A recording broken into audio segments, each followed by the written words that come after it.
Bible कहती है आपको आत्मिक हथियार दिए गए हैं ताकि आप शैतान के जलते हुए तीरों को बुझा सके, सब कुछ पूरा करके स्थिर रह सके। आमीन।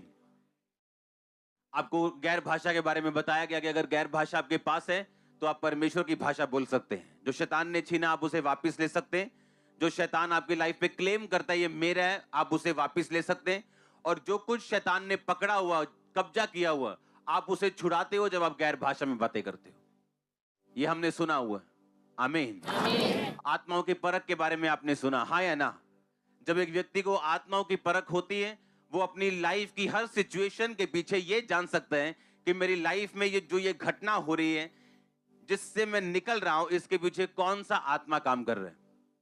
बाइबल कहती परमेश्वर ने इसहाक को अपने मन मुताबिक, उसकी लव मैरिज नहीं हुई, अरेंज मैरिज हुई, और उसके बाप का नौकर उसके लड़की ढूंढने के लिए गया और उसने कहा कि परमेश्वर, जो कोई इस कुएं के पास लड़की आके मुझे पानी पिलाएगी और मेरे ऊंटों को भी पिलाएगी, वो तेरी ओर से होगी। और बाइबल कहती वो लड़की आई और उसने इसहाक के लिए उसने पत्नी चुना और इसहाक को बताया कि ये परमेश्वर ने भेजा। और बाइबल कहती फिर भी 20 साल उसकी पत्नी बांझ रही।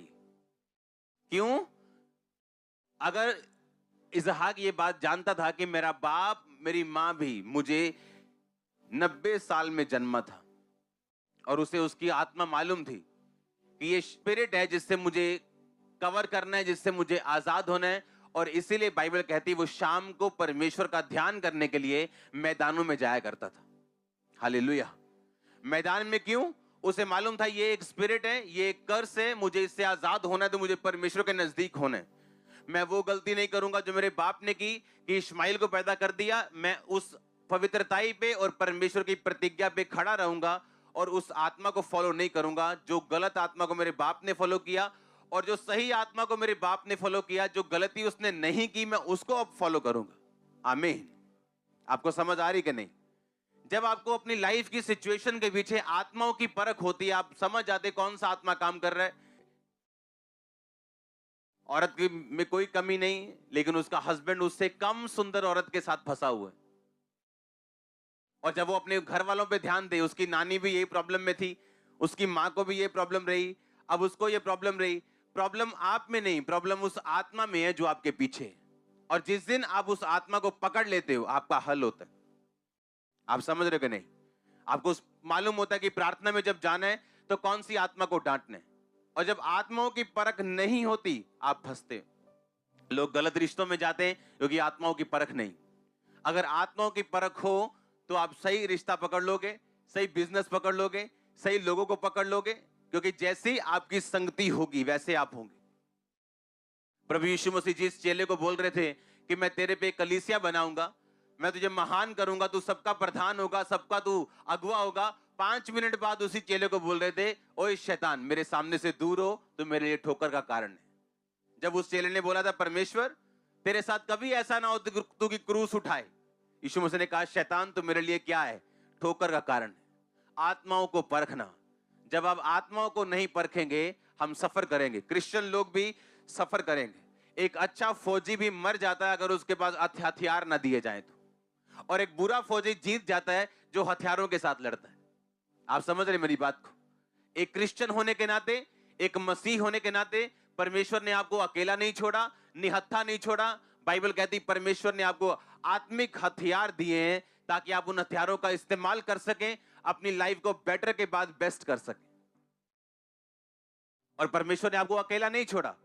वो नहीं चाहता कोई भी विश्वासी जो है, इसीलिए तो चर्चिस है। अगर आज आपने उद्धार पा लिया, आपने आज बैप्टिज्म ले लिया, आपने लंगड़े चलते देखे, अंधों को आंखें देखी कि हाँ भी यीशु मसीह जीवित परमेश्वर में विश्वास करता हूं, अगर उद्धार पाना ही लास्ट है तो आपका काम खत्म हो चुका। फिर चर्च में हम क्या कर रहे हैं?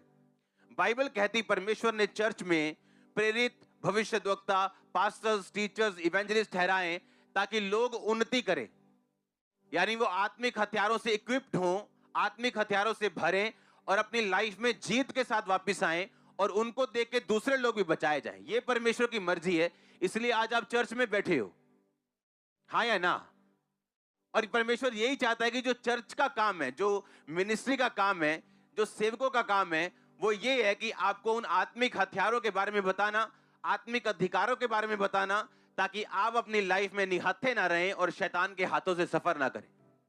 2005 में 4-5 में एक लेडीज में से जो अन्य जातियों में से आई थी, दुष्ट आत्मा निकाल के जब मैं वापिस जा रहा था अपने काम को, उस टाइम मैं अपना काम करता था, बिजनेस में था, तो मेरा ड्राइवर जो था, दुष्ट आत्मा ने मुझ पे अटैक किया और बोला इस ड्राइवर को गालियां निकाल। एकदम से मुझ पे उसी दुष्ट आत्मा का अटैक हुआ जिसको मैं निकाल के आया था। और पवित्र आत्मा ने मुझे बोला अगर तू दुष्ट आत्मा की बात को सुनेगा, अपने मुंह से उसकी बातों को निकालेगा या दुष्ट आत्मा के प्रभाव में रहेगा, ये शैतान तुझे कभी छोड़ के नहीं जाएगा। क्योंकि बाइबल कहती देखो मैंने तुम्हें सांपों और बिच्छुओं को रौंदने का क्या दिया?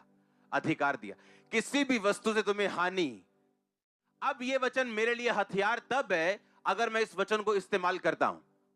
आपके घर में चाकू अपने आप नहीं चलता, मोटर अपने आप नहीं चलती, आपको कुछ बटन दबाने पड़ते हैं, कुछ ऑपरेट करना पड़ता है, हाँ या ना?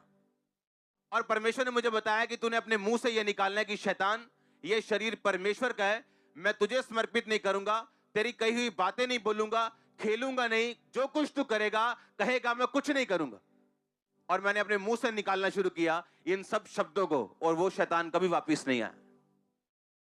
और सोचो अगर मुझे हथियारों के बारे में, वचन के बारे में मालूम ना होता तो आज मैं यही बोलता कि मैंने एक दुष्ट आत्मा निकाली थी, उसके बाद मुझ पे अटैक हुआ, अब मेरी लाइफ ऐसी। जैसे बहुत सारे विश्वासी आज कहते हैं कि जब से मैंने ये काम किया था मुझे ये प्रॉब्लम हो गई थी, उसके बाद हम कभी नहीं उठे। आपको अपने आत्मिक हथियारों का यूज करना है, एक जेलसी, एक पवित्र जेलसी के साथ, और आप देखेंगे शैतान को घुटना टेकते हुए। और आपका आमीन छोटा चर्च।